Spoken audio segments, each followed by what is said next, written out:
Welcome to my presentation on the intent, implementation and impact of a unit of work on athletics in physical education. This presentation will be structured in the following way, where we will begin by looking at the intent of this unit of work, following with how this unit of work will be implemented, and finally evaluating the impact of this unit of work. Due to the current ongoing pandemic, all proposed lessons in this plan are hypothetical. Let's start by looking at the National Curriculum in Physical Education. The National Curriculum provides pupils the opportunity to master basic movement skills such as running, jumping, throwing and catching, develop fundamental movement skills, become increasingly proficient and physically confident, enhance balance, agility and coordination with others and individually, and participate in various competitive and cooperative physical activities in a variety of challenging situations. The Childhood Obesity, a plan of action, addresses that with almost a third of children aged 2 to 15 are overweight or obese. Tackling childhood obesity requires schools to act. The UK Chief Medical Officers suggest that pupils should engage in physical activities for at least 60 minutes every day. The Centers of Disease Control and Prevention addresses the key health benefits of regular physical activity. This includes weight control, strengthen muscles and bones, improves daily activities. There are also various social, cognitive, and academic benefits in physical education, which includes kinetic learning of other academic subjects as it helps pupils understand ideas that they may struggle in an inactive classroom environment. It is an effective way to make new friends and fit into a range of situations.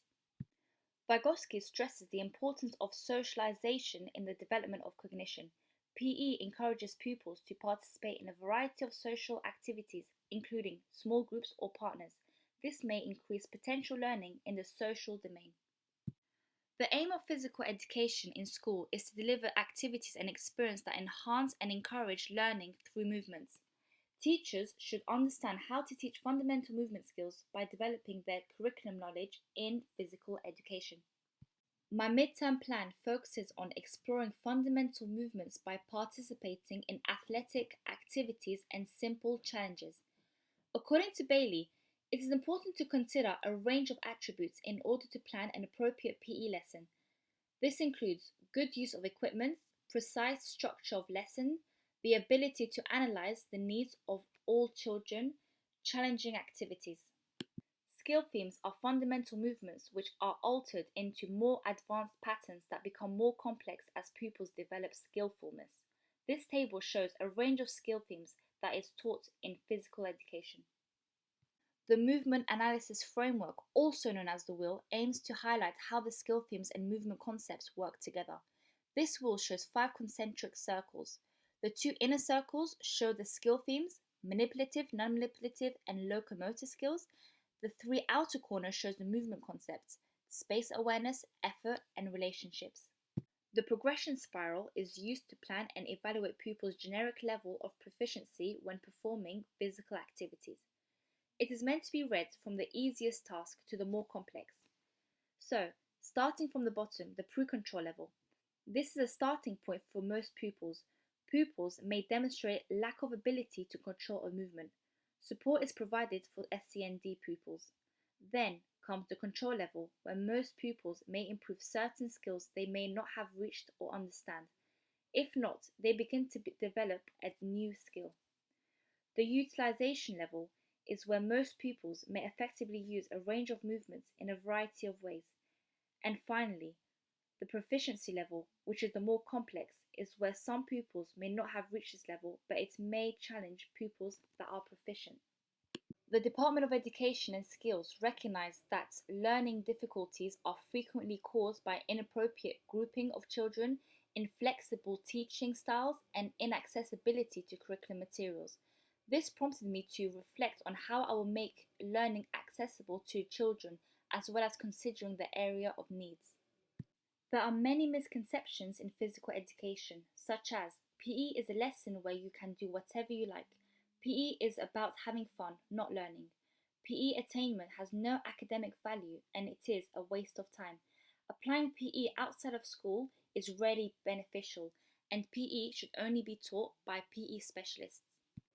The Inclusion Spectrum by Black and Stevenson allows equal opportunities and provision for all children of all abilities and disabilities. This model may help teachers implement a variety of strategies. The open activities are when teachers ask children to do the same thing with minimal needs of modification. Modified activities, children engage in the same activities that they may include some adaptation and changes.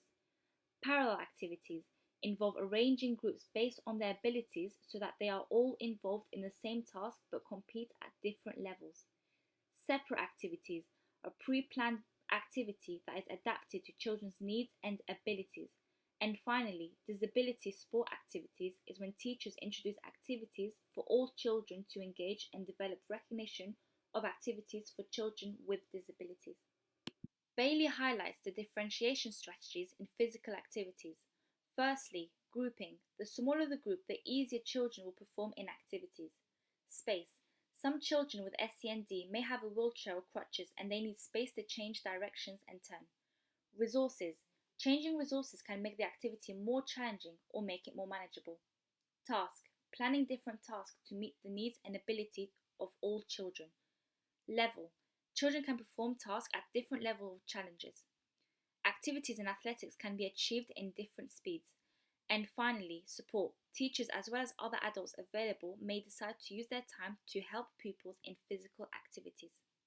I had to make 3 critical decisions that would have a positive impact on my pupils when planning and teaching my 5 PE lessons. Firstly, I will consider inclusion, as every child should be included in physical activities. That includes making a plan that is inclusive for all children.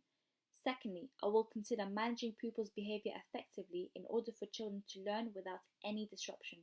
That involves having a good relationship with all pupils, working effectively with my TA, and praise children frequently. And finally, accessing resources is imperative, as I would want to provide equipment suitable for all pupils.